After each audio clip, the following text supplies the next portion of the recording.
오늘은 마태복음 13장 31절부터 35절 말씀을 통해서 성경 암송이 대단한 이유, 성경 암송이 대단한 이유라는 제목을 가지고 하나님의 말씀을 증거하도록 하겠습니다.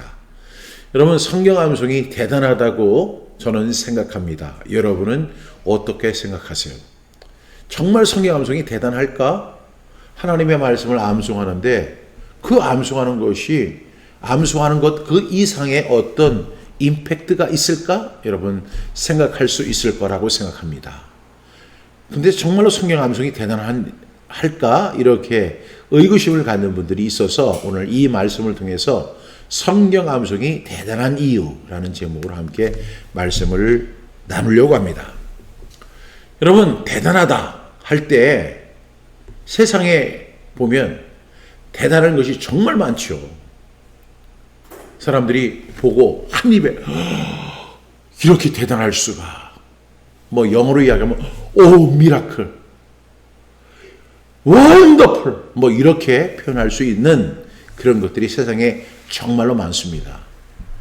언제 그럴까요? 우리가 자연의 경이로움을 볼 때, 또 인간의 창조물들을 볼 때, 그리고 과학과 기술의 발전을 볼 때, 그리고 또 한 인간의 그 업적과 그 일을 진행해 나가는 과정 속에서 그분이 용기를 내는 그런 부분들, 또한 예술과 문화, 이런 것들을 볼 때, 야, 정말 대단하다, 이렇게 우리가 인정하고 받아들여야 할 부분들이 굉장히 많이 있습니다. 여러분, 자연의 경이로움을 볼 때 우리가 놀라는 것은, 그 많은 분들이 미국이나 이제 캐나다를 방문하게 되면 그 그랜드 캐니언을 가게 되잖아요. 세상에 이 많은 물이 다 어디서 왔어? 이야, 정말로 경이롭다, 대단하다. 뭐 그것뿐만이겠습니까? 뭐 거대한 자연들, 뭐 이런 것들을 볼 때 사람들은요, 야, 정말로 대단하다, 이렇게 밖에 표현할 수 없는 그런 자연의 경이로움이 있습니다. 그것뿐만이겠습니까? 또 인간의 창조물들을 볼 때, 뭐 지금도 수천 년의 역사를 갖고 있는 피라미드나, 또한 그 만리장성 같은 거, 타지마을 같은 거, 이런 걸 볼 때, 그리고 태국의 와다룬 그 사원 같은 걸 볼 때, 이야, 정말 대단하다, 이걸 어떻게 사람의 손으로 만들었을까? 이렇게 사람들이 놀라곤 합니다.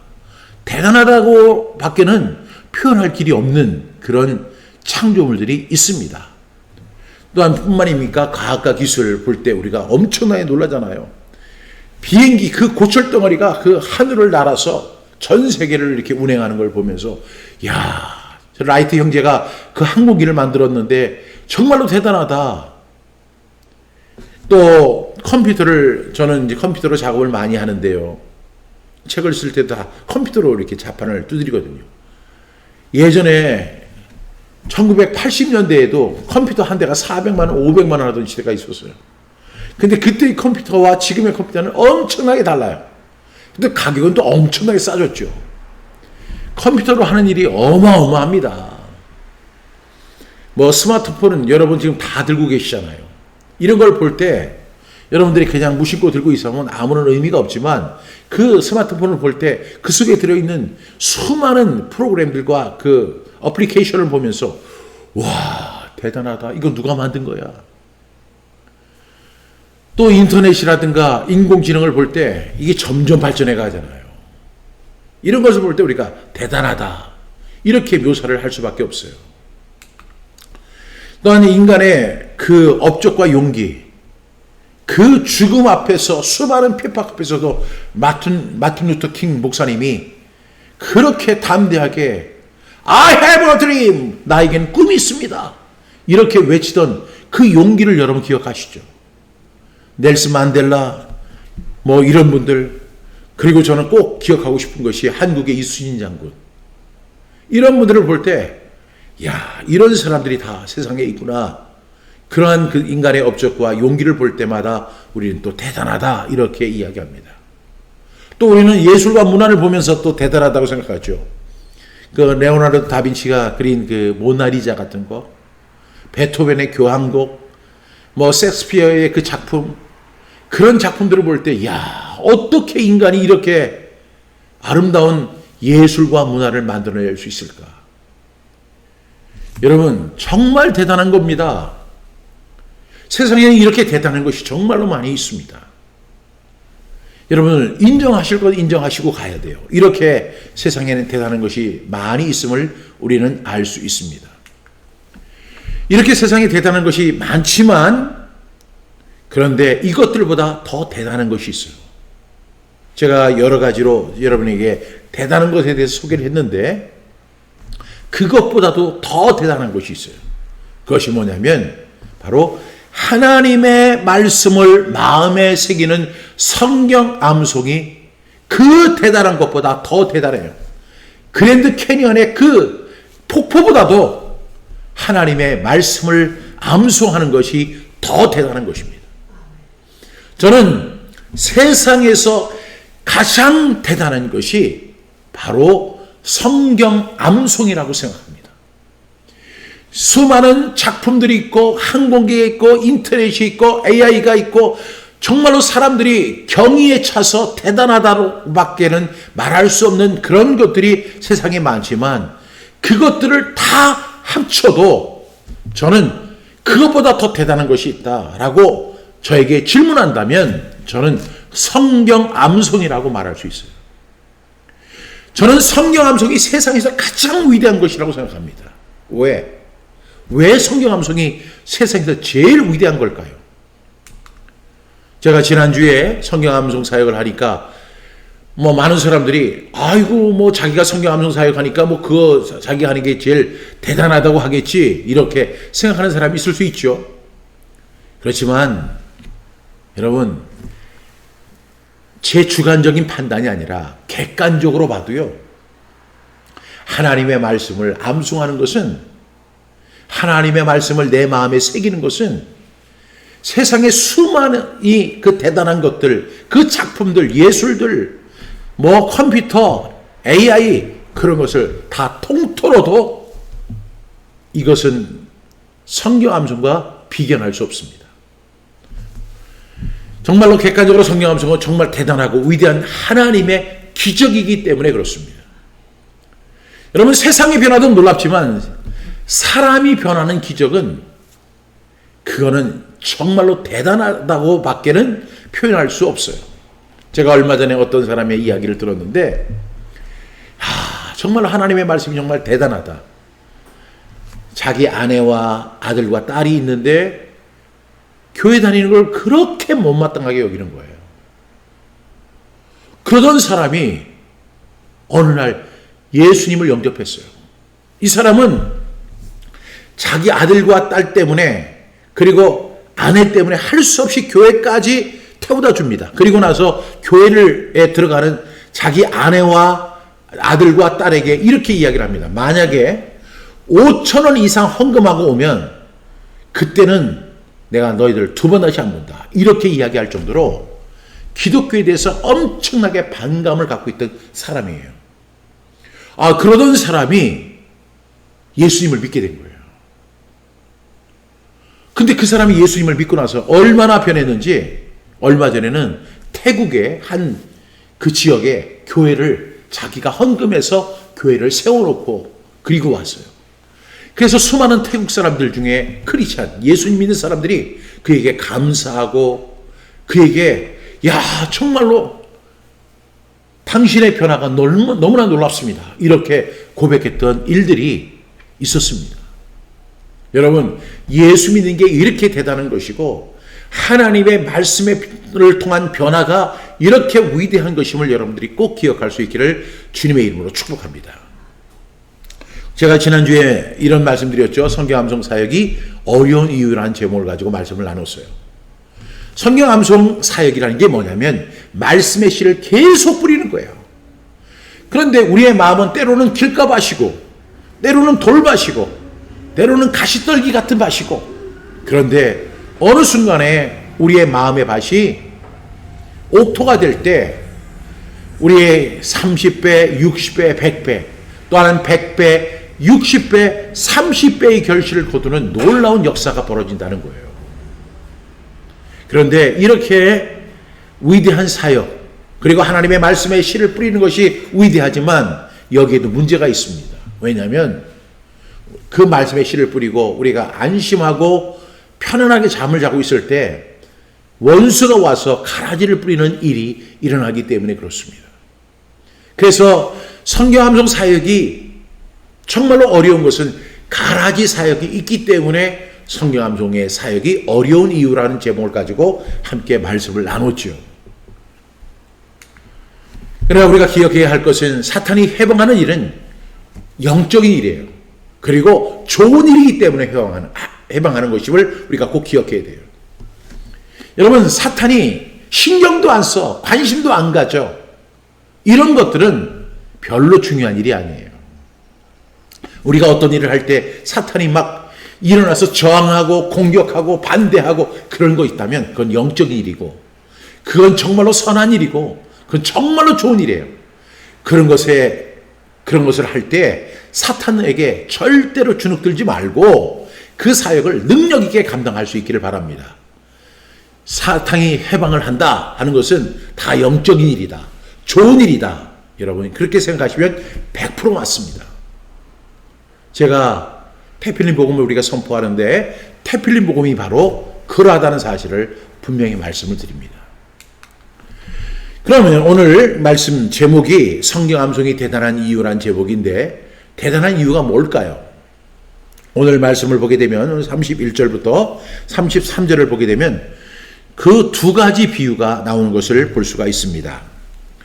그런데 이 첫 번째 비유는 뭐예요? 겨자씨 비유고, 두 번째 비유는 누룩에 대한 비유입니다. 이 말씀은 모두 천국에 대한 그 비유의 말씀이죠. 그래서 31절을 보게 되면 이렇게 말씀하죠. 또 비유를 들어 이르시되 천국은 마치 사람이 자기 밭에 갖다 심은 겨자씨 한 알 같으니, 이렇게 이야기합니다. 예수님이 지금 비유를 들어서 말씀하시는데 어떤 비유를 말씀하시자면 천국의 비밀을 말씀하시는 거예요. 그래서 천국은 마치 이렇게 말씀을 하세요. 또 33절을 보게 되면 31절 또 비유를 들어 이르시되 천국은 마치 사람이 자기 밭에 갖다 심은 겨자씨 하나 같으니 이는 모든 씨보다 작은 것이로되 자란 후에는 풀보다 커서 나무가 되매 공중의 새들이 와서 그 가지에 깃들이느니라, 이렇게 말씀을 하고 있습니다. 당시에 예수님 당시에 겨자씨는 씨앗 중에 가장 작은 씨앗이라고 알려져 있습니다. 이 작은 씨앗 보기에는 너무나 미미한 거예요. 미세한 거예요. 근데 이 작은 씨앗이 그 크기로 보면 굉장히 보잘것없는 것이지만, 그런데 이것이 땅에 심기고 시간이 흐르면서 거대한 나무보다 자라난다는 사실을 예수님 말씀하신 거예요. 그러니까 지금 예수님께서 이 겨자씨 비유를 말씀하실 때 뭐라고 말씀하셨어요? 천국은 마치 겨자씨와 같다라고 말씀하시는 거예요. 그래서 새들이 와서 그 가지에 깃들일 정도로 큰 나무가 되더라, 이렇게 말씀하시는 장면입니다. 두 번째로 예수님이 말씀하신 것은, 이 말씀을 우리가 먼저 적용해 본다면, 이 작은 씨앗은 이 성경함송에 우리가 한번 적용을 해보면 이 작은 씨앗 같은 성경함송은 인간적으로 보면 정말로 보잘것이 없죠. 그렇죠? 겨자씨처럼 아이고 이게 뭐야, 이게 어떻게 자라나겠어? 그런데 마음에 심기고 시간이 흐르면 거대한 나무가 돼서 열매를 맺게 된다는 것입니다. 그래서 사람들이 큰 나무가 되는 것처럼 이렇게 말씀으로 성장하는 것을 예수님 말씀해 주셨습니다. 또 33절 말씀을 같이 한번 읽어보겠습니다. 시작. 또 비유로 말씀하시되 천국은 마치 여자가 가루 소말 속에 갖다 넣어 전부 부풀게 한 누룩과 같으니라, 이렇게 말씀해요. 예수님께서 이 누룩 비유를 말씀하시는데 뭐라고 말씀하세요? 천국은 마치, 이렇게 말씀하시는 거예요. 여러분, 누룩이 눈에 보여요, 안 보여요? 잘 안 보입니다. 그런데 누룩은 눈에 잘 안 보이지만 밀가루 이렇게 반죽을 할 때 그 누룩을 조금만 넣잖아요? 그러면 그 밀가루 반죽이 이렇게 부풀어지는 거예요. 그것이 마치 천국과 같다라고 말씀하시는 거예요. 가루 서말에다가 정말로 요만큼의 그 누룩을 넣었어요. 그리고 나서 이렇게 섞어놨더니, 그리고 나서 이렇게 시간이 지나니까 누룩이 이렇게 부풀어가지고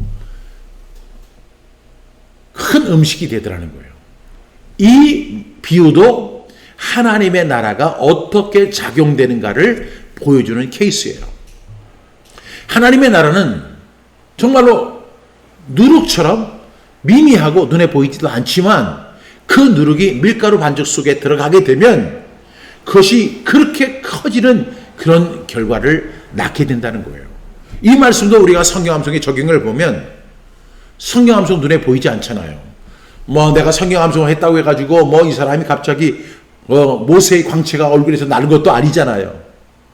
그렇지만 그 영향력은 정말로 미미한 것입니다. 오늘 예수님께서 이 겨자씨 비유와 그 다음에 누룩의 비유를 말씀하시면서 천국은 마치라고 이야기하세요.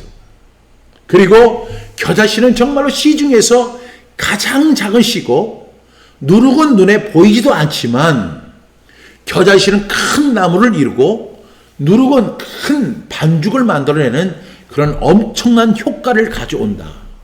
처음에는 약하지만, 처음에는 무시할 만하지만, 처음에는 너무너무 미미하지만 나중에 결과가 엄청나게 대단하다는 사실을 말씀하시면서 이것이 바로 천국이다라고 말씀하시는 거예요. 하나님의 나라는 이렇게 그 씨도 우리가 지난 시간에 말씀 나눴던 것처럼 씨는 곧 하나님의 말씀이라고 했어요.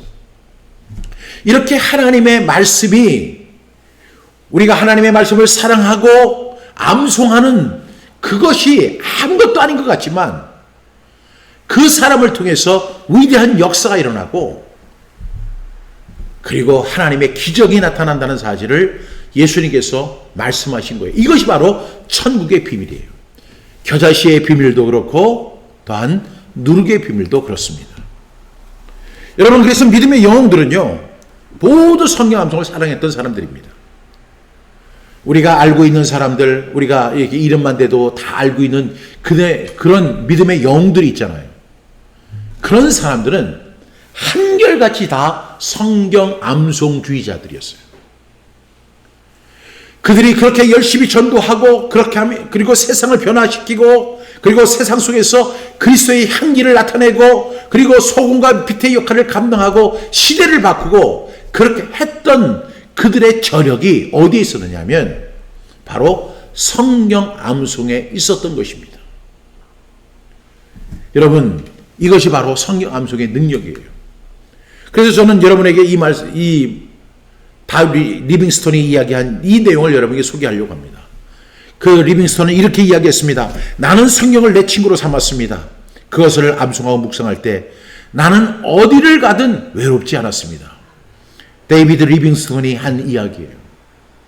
성경 암송은 이런 효과를 가져왔습니다. 또한 이렇게 이야기합니다. D.L. 무디는 이렇게 이야기했죠. 성경 암송이 머리에서 심장으로 내려오는 길이 18인치입니다. 성경 암송은 이 길을 가는 가장 확실한 방법입니다라고 D.L. 무디가 이야기했죠. 여러분, 19세기에 미국을 변화시킨 사람이 누구예요? 그 무디를 통해서 하나님이 역사하셨잖아요. 무디는 이렇게 성경 암송을 사랑했던 사람입니다. 또 무디는 이렇게도 이야기했죠. 성경 암송이, 내가 성경 암송을 하는 것은 영적 무장을 강화하게 하는 일입니다.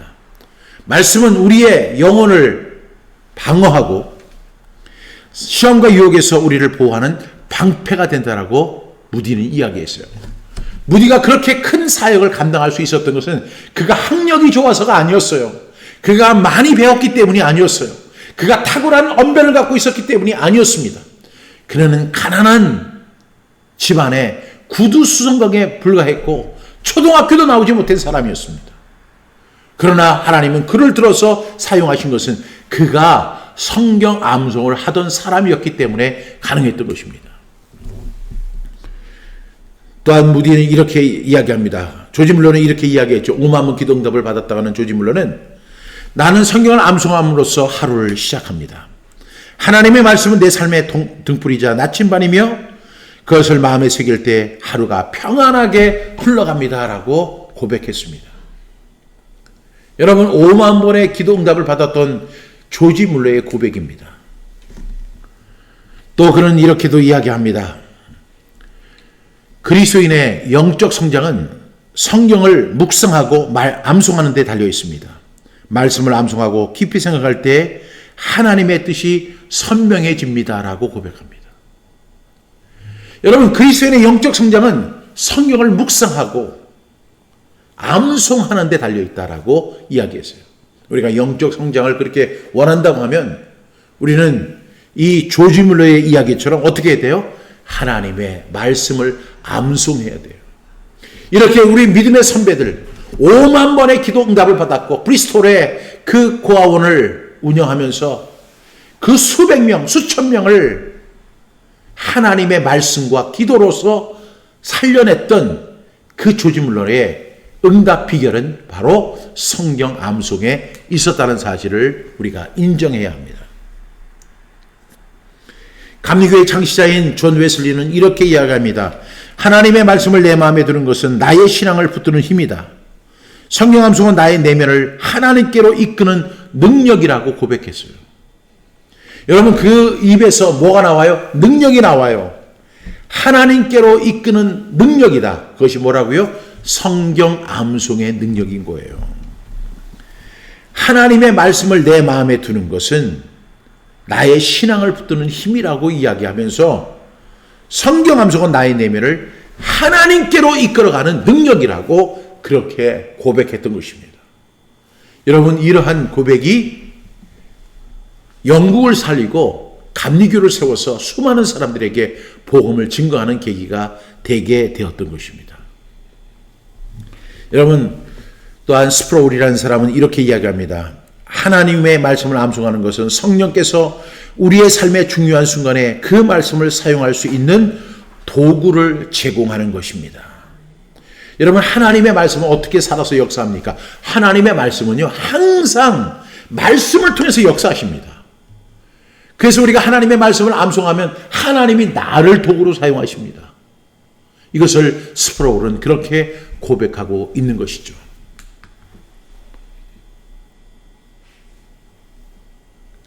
존 메가더 목사님 이렇게 이야기합니다. 성경 암송은 성령의 검을 항상 준비시켜 놓는 것이다. 이는 모든 영적 전투에서 승리하는 길이다. 여러분 전쟁터에 나가는 사람들이 칼도 없이 총도 없이 터덜터덜 나가면요 백전백패합니다. 우리가 백전백승하기 위해서는 하나님의 말씀, 성령의 검 곧 하나님의 말씀을 붙들어야 돼요. 그래야만 우리가 승리할 수 있어요. 그 성령의 검이 뭐예요? 바로 하나님의 말씀이라고 에베소 6장은 우리에게 말씀하고 있지 않습니까? 그러니까 이 성경 암송이 뭐냐? 성령의 검을 붙드는 일이라고 이렇게 존 메가더 목사님은 우리에게 이야기를 했던 것입니다. 또한 뿐만 아니라 코리 텐 붐, 네덜란드의 그 코리 텐 붐은 이렇게 이야기했어요. 성경을 마음에 암송해 두면 그 말씀이 고난의 때에 우리를 위로하고 지탱하는 힘이 된다라고 고백했어요. 여러분 21세기의 사도 바울이라고 불리는 코리 텐 붐, 여러분 그 언니와 함께 그 나치의 수용소에서 수감되어 있을 때 그 사람을 견디게 하고 그에게 소망을 주었던 것이 바로 하나님의 말씀, 하나님의 말씀을 암송하는 거예요. 내가 감옥에 가고 그 어려운 상황에 있을 때 성령을 지참할 수는 없어도 하나님의 말씀을 암송하면 그 말씀이 내 속에서 살아서 그 고난의 때에 우리를 위로하고 지탱하는 힘이 된다라고 코리 텐 붐은 고백하고 있습니다. 또한 여러분 존 파이퍼 목사님 이렇게 이야기했죠. 성경 암송은 우리 마음속에 하나님을 가까이 모시는 행위입니다. 그것은 우리가 하나님과 동행하며 우리의 생각과 삶이 그분의 뜻으로 인도되도록 합니다. 성경 암송 왜 합니까? 그것은 하나님을 가까이 모시는 거예요. 하나님의 말씀을 마음에 새긴다. 이 말씀은 하나님을 나에게 가까이 모시는 그런 결단이 되는 것이죠. 그것이 바로 하나님과 동행하는 길이고 우리는 영적인 삶이 그분의 뜻으로 인도함을 받는 그런 복된 삶이 됩니다. 그런 사람이 시냇가에 심은 나무처럼 열매를 맺게 되는 결과를 가져온다는 것이죠. 또한 빌그리암 목사님 그렇게 이야기했죠. 보네퍼 이렇게 이야기했습니다. 성경을 암송하는 것은 우리의 내면을 채우는 행위이다. 하나님의 말씀을 기억하고 되새김으로써 우리는 그분의 뜻을 따르는 삶을 살 수 있게 된다라고 보네퍼 목사님 이야기했습니다. 성경 암송하는 거 여러분 성경 암송 해보시면 성경 암송이 내 안을 채우는 거예요. 내 공허한 마음.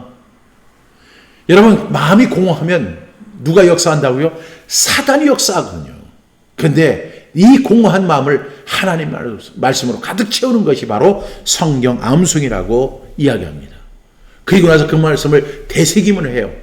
그렇게 되면 우리는 그분의 뜻을 따르는 사람이 된다라고 보네퍼 목사님은 이야기했습니다. 그가 히틀러를 갖다 비판하며 그렇게 장렬하게 순교할 수 있었던 것이 뭐냐면 성경 암송의 힘이었다라고 고백합니다. 빌리그리암 목사님은 이렇게 이야기합니다. 나는 성경을 단순히 읽지 않고 그 안에 나오는 구절들을 외워 내 마음에 깊이 새깁니다.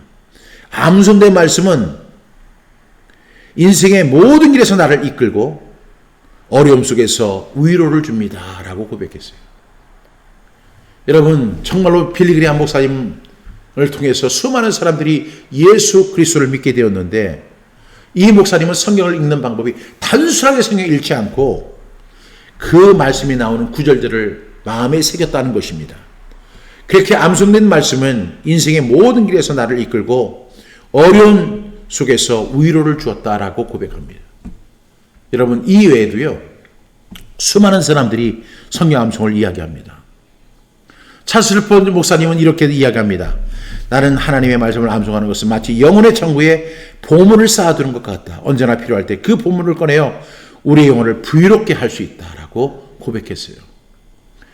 이외에도요 정말로 성경 암송이 대단한 것은 정말로 많은 믿음의 선배들이 성경 암송을 했다는 거예요. 여러분 이들이 그렇게 큰 사역을 했고 그리고 많은 사람들을 변화시키고 많은 사람들에게 복음을 전하고 세상을 변혁시킬 수 있었던 그 원동력이 바로 성경 암송 위에 세워졌던 것을 이들은 고백하고 있는 것입니다. 여러분 성경 암송을 모르는 사람들은 또 성경 암송을 해보지 않은 사람들은 또한 성경 암송의 은혜를 모르는 사람들은요 성경 암송을 우습게 여깁니다. 성경 암송에 대해서 무지한 사람들이 성경 암송에 대해서 뭐 이러쿵저러쿵 이야기하죠. 이런 사람들은 오늘 예수님 말씀처럼 하나님 나라의 비밀을 모르는 거예요. 천국의 비밀을 모르는 사람들입니다. 여러분 오늘 겨자씨와 그 누룩의 비밀을 통해서 마치 천국은 이렇게 예수님 말씀하시잖아요. 이것은 하나님 말씀에 대한 비유의 말씀이에요. 하나님의 말씀은 겨자씨와 같이 누룩과 같이 별거 아닌 것처럼 보입니다. 그런데 그 겨자씨가 심겨지고 그리고 누룩이 그 밀가루 속에 들어가기만 하면 여러분 엄청난 변화를 일으키고 큰 나무가 되고 온 반죽을 부풀게 하는 위대한 능력이 되는 것처럼 하나님의 말씀의 능력은 대단하다는 사실을 지금 예수님 말씀하고 있습니다. 여러분 결국 하나님의 말씀은요 성경 암송이 이렇게 대단한 것을 의미합니다. 여러분 앞으로 성경 암송 우습게 보지 마시기 바랍니다. 절대로 무시하지 마십시오. 하나님은 이 성경 암송의 방법을 통해서 하나님의 나라를 확장해 가고 계십니다. 역사를 보게 되면 특히 한국 역사를 보게 되면요 한국 역사에도 그랬습니다. 한국의 믿음의 선배들 역시요 성경 암송의 달인이었습니다. 맹인 전도자였던 백사겸을 비롯해 가지고 여러분 길선주 목사님 아시죠? 주기철 목사님, 최봉석 목사님, 이기풍 목사님, 손양원 목사님들, 사랑의 원자선이라 불렸던 손양원 목사님, 이분들 모두가 다 성경 암송주의자들이었어요.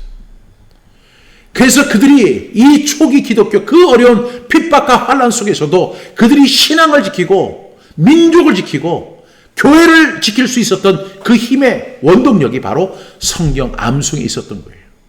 그래서 마치 겨자씨와 같이 누룩과 같이 굉장히 작은 것이었지만 여러분 이렇게 성경 암송이 대단하다는 사실을 우리에게 말씀해주고 있는 것입니다. 하나님의 나라의 비밀은 하나님 말씀에 있습니다.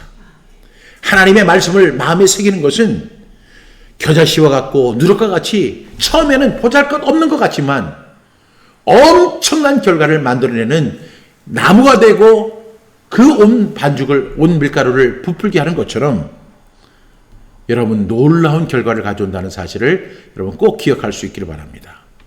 이 성경 암송에 더욱 매진하는 주의 거룩한 성도들 그리고 성경 암송을 통해서 승리하는 좋은 결과를 얻는 저와 여러분 다 되기를 주님의 이름으로 축복합니다.